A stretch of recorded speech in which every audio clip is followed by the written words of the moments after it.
Perselisihan antara Partai Nasdem dengan Demokrat terus meningkat setelah Nasdem mengumumkan bahwa pasangan Anies Baswedan adalah Muhaimin Iskandar. Elit politik Nasdem Ahmad Saroni bahkan datang ke Baris Krim Polri untuk melaporkan pernyataan dari Susilo Bambang Yudhoyono. Namun pelaporan itu batal karena dicegah oleh Ketua Umum Partai Nasdem Surya Paloh. Apa sebenarnya pernyataan SBY yang dinilai berbohong oleh Ahmad Syaroni dari Nasdem, pemirsa? Seperti apa pula fakta sebenarnya di tengah kekisruhan ini? Apa jalan politik yang akan diambil kemudian oleh Demokrat? Akankah bergabung mendukung Prabowo Subianto atau Ganjar Pranowo?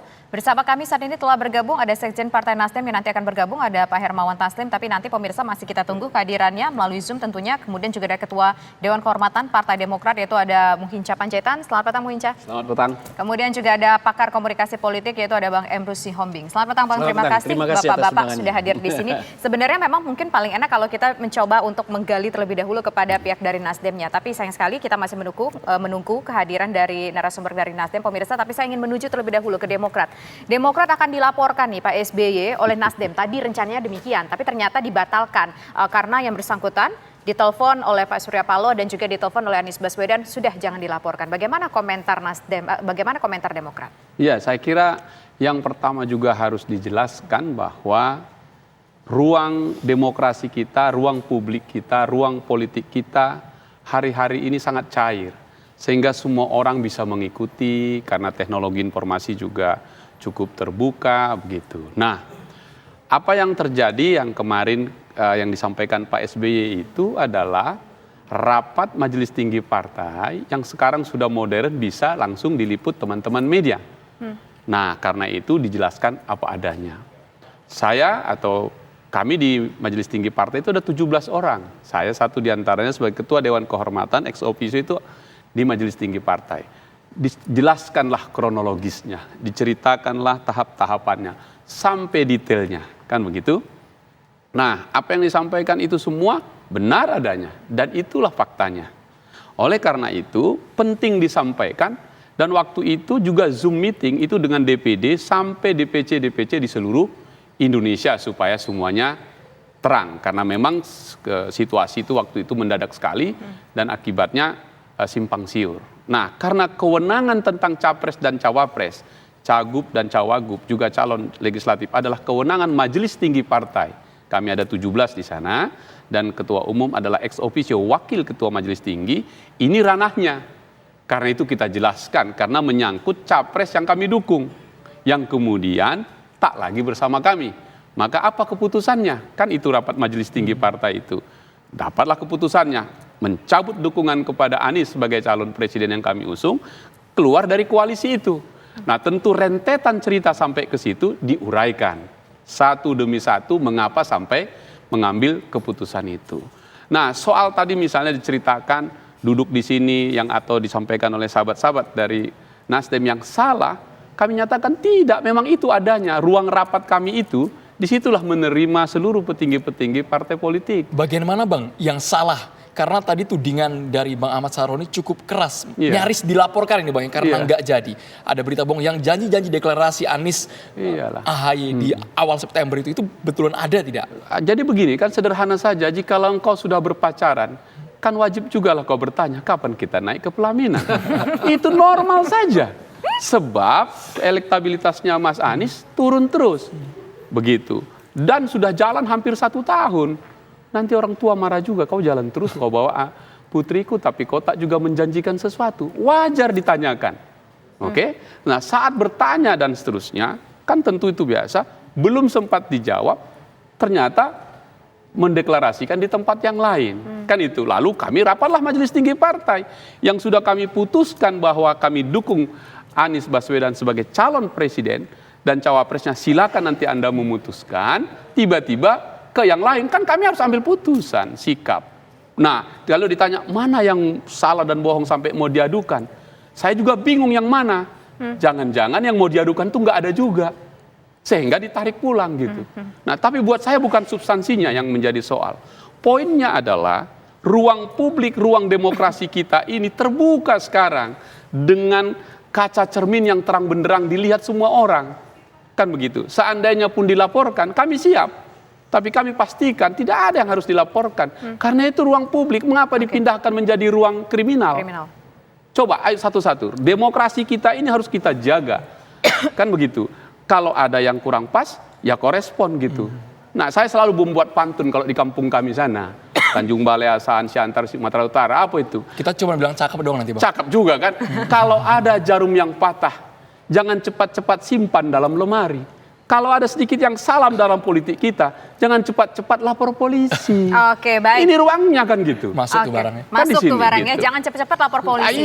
Iya, aduh. Sebelum menuju ke selesaikan Demokrat, di sini. sebelum menuju ke Nasdem yang masih kita tunggu sampai dengan saat ini, Ya. saya menuju ke Bang Emrus. Baik. Bang Emrus, ini kan sebetulnya ada persoalan di ranah umum, persoalan kekecewaan antara partai politik, kemudian dibawa ke ranah hukum meskipun nyaris dilaporkan, tidak dilaporkan. Apakah ini tidak sepantasnya dibawa ke ranah hukum atau menurut Bang Emrus memang nggak cukup kuat ini untuk dibuat ke ranah hukum, makanya tadi dibatalkan? Persoalan ini adalah persoalan komunikasi antar pribadi dan komunikasi politik. Jadi ada dua persoalan komunikasi di sini. Persoalan komunikasi antar pribadi bahwa mereka tidak ada yang mau rendah hati untuk membina komunikasi satu dengan yang lain. Kalaupun ada perbedaan. Misalnya saya kira ada peluang komunikasi antar pribadi yang bisa digunakan oleh Caimin. Caimin kan menterinya Pak SBY. Tentu ketika dia dilamar untuk menjadi calon, alangkah idealnya dia telepon Pak SBY bahwa kondisinya begini, begitu kan, dia sampaikan demikian. Baru kemudian kalau ada perbedaan, kenapa tidak Pak Caimin menjadi mediator di antara mereka, antara Nasdem atau katakan Surya Paloh dengan Demokrat. Jadi Caimin tidak digunakan kesempatan ini, boleh jadi kembali lagi ke komunikasi politik, yaitu ini soal kekuasaan. Ini kesempatan buat saya untuk disounding menjadi bakal calon wakil presiden. Walaupun jaminan menang atau tidak, saya kira pertarungan masih ketat. Nah ini persoalannya. Baru kemudian saya melihat antara komunikasi antar pribadi dan komunikasi politik, lebih dominan komunikasi politik yang mengganggu komunikasi antar pribadi. Kenapa saya mengatakan begitu? Karena komunikasi politik itu ke persoalan pertukaran kekuasaan, bergening. Saya dapat apa, saya melakukan apa. Boleh jadi tidak ada titik temu antara Demokrat dengan Nasdem. Saya kira tidak di sini masuk adalah PKS. Karena PKS saya lihat di posisi netral gitu dari pandangan-pandangan yang diucapkan. Tetapi yang berseberangan antara Nasdem dan Demokrat. Jadi bisa saja itu tidak ada titik temu dalam konteks bergening. Katakanlah dalam membangun koalisi tersebut. Misalnya antara lain bisa saja persoalan itu adalah tidak titik temu salah satu diantaranya adalah soal pembiayaan. Kenapa saya mengatakan begitu? Anies Baswedan mengatakan di ruang publik bahwa Demokrat sama PKS belum berkontribusi biaya. Nah ini sehingga oleh karena kalau itu saya potong kalau itu enggak. Sebentar dulu Bang. Karena kalau soal itu udah berapa banyak kami habis dengan baliho dan semuanya gitu ya. Oke, Kalau itulah itu dikatakan kami bantah itu. Itulah yang dikatakan oleh Anies Baswedan. Saya hanya mengutip, berarti ada kemungkinan terjadi itu. Baru kemudian saya melihat bahwa seharusnya Anies Baswedan berperan sebagai negarawan, sebagai presiden. Bahkan saya melihat dalam konteks di sini Anies Baswedan tidak punya otonomi menentukan wakil presidennya. Pernyataan Bang Emrus ini supaya lebih afdol. Ini ada Sekjen Partai Nasdem yang sudah bergabung bersama kita, ada Bang Hermawi Taslim. Bang Hermawi Taslim, kami ingin tahu alasan Ahmad Saroni melaporkan ada unsur ucapan yang tidak benar mengarah ke berita bohong disebarkan oleh Ketua Majelis Tinggi Partai Demokrat. Meskipun tadi batal dilaporkan atas arahan instruksi dari Surya Paloh. Bang Hermawi. Iya, jadi yang pertama saya cerita secara kronologis dalam pertemuan tim 8 dengan Pak SBY di Cikeas, itu anggota tim 8 dari Nasdem Willy Aditya ada tugas ke daerah. Oleh karena itu untuk memastikan dari Nasdem tetap ada 2 orang, ada Sugeng Suprawoto dan satunya, maka kita utus Saroni. Jadi Saroni itu pemain pengganti. Ketika Pak SBY berpidato di televisi, kami sama-sama mendengar, termasuk Pak Saroni. Dalam beberapa momentum dia selalu kaget. Loh, saya di situ kok, bukan begitu omongannya. Nah, setelah selesai deklarasi, Saroni bilang, gue mau lapor ini nggak benar nih, ini kebohongan publik ini. Saya katakan waktu itu, Anda kalau melapor harus izin partai. Dia mengatakan, enggak, gue lapor secara pribadi. Hari Minggu, dia dan timnya itu rapat. Saya diundang, saya berhalangan hadir karena saya harus ke gereja. Lalu dia sepertinya sudah siap melapor. Tadi pagi sebelum ke Bareskrim, kami masih ketemu di Plaza Senayan. Dia undang saya dan Charles dan Peter Konta. Kita berbicara, dia sudah bulat tekadnya untuk membuat laporan. Saya bilang, kamu akan lapor apa? Ya, kebohongan publik. Salah satu yang dia katakan itu adalah tim 8 tidak ada menyetujui tanggal deklarasi.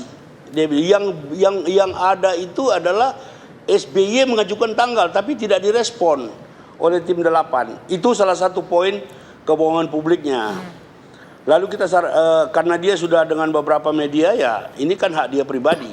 Saya cuma ingatkan, orang agak susah memisahkan Sahroni sebagai pribadi, Sahroni sebagai anggota fraksi yang adalah wakil ketua Komisi 3, Sahroni yang adalah bendahara umum Nasdem. Saya malah bercanda, saya bilang tanpa Nasdem Anda tidak ada apa-apanya.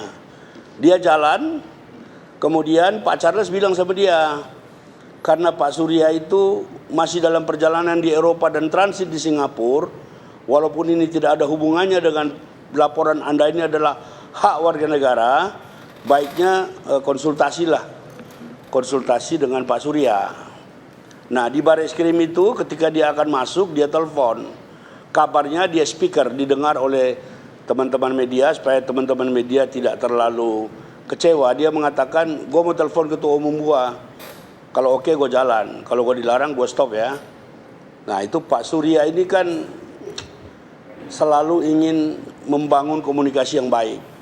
Saya dengar tadi Pak Surya mengatakan, untuk apa ini problem kita belum selesai, kamu jangan nambah lagi, nanti tambah riuh. Ini kan sudah mulai, tensinya sudah mulai turun. Nah, saya kira Pak Surya itu ada benarnya. Siang ini kan AHY sudah berbicara lain. Nah, kemudian rupanya jadi dia dengar itu, dia mungkin tidak puas atau ingin mengkonfirmasi ulang, juga telepon Anies. Nah, Anies ini kan Anies dan Sahroni kan hubungan baik. Karena ketika Anies jadi gubernur, Sahroni itu ketua OC Formula E. Nah, jawaban yang sama juga dia dapat dari Anies. Anies bilang, kita move on. Kita sudah punya koalisi, lebih bagus energi kita pakai untuk hal-hal yang lebih positif. Untuk apa lapor-lapor seperti itu? Lebih banyak mudaratnya daripada manfaatnya. Nah, setelah dua pertimbangan itu, beliau mengurung niatnya. Tetapi poin penting yang saya dapat dari Sahroni, karena saya sama dia beberapa hari ini cukup dekat, adalah pidato yang diungkapkan oleh Ketua Majelis Tinggi Partai Demokrat di televisi, itu menurut Sahroni yang hadir dalam pertemuan di Cikeas, hadir penuh dari awal sampai akhir, menurut dia ada poin-poin yang mengandung kebohongan publik. Bahkan tadi dia sudah merekam pasal-pasalnya. Sahroni ini walaupun dia wakil ketua Komisi 3, baik, tapi dia bukan latar belakang lawyer. Tadi ada beberapa konsultan hukumnya. Oke, baik, Bang Hermawi. Saya kira itu yang saya bisa jelaskan. Oke, Bang Hermawi, tapi kita masih betul-betul penasaran sebetulnya kenapa akhirnya men-switch. Di awal kita melihat bahwa dukungan tampaknya kepada AHY untuk mendampingi Anies Baswedan. Tapi tiba-tiba hanya dalam waktu 1 malam, dalam waktu 1 hari tampaknya switch pindah langsung dan sudah dideklarasikan bersama dengan Muhaimin Iskandar. Apa pertimbangannya? Apakah memang ada unsur elektoral atau mungkin ada hal lain? Tapi nanti dijawab ya, usai jeda berikut. Kami kembali sesaat lagi.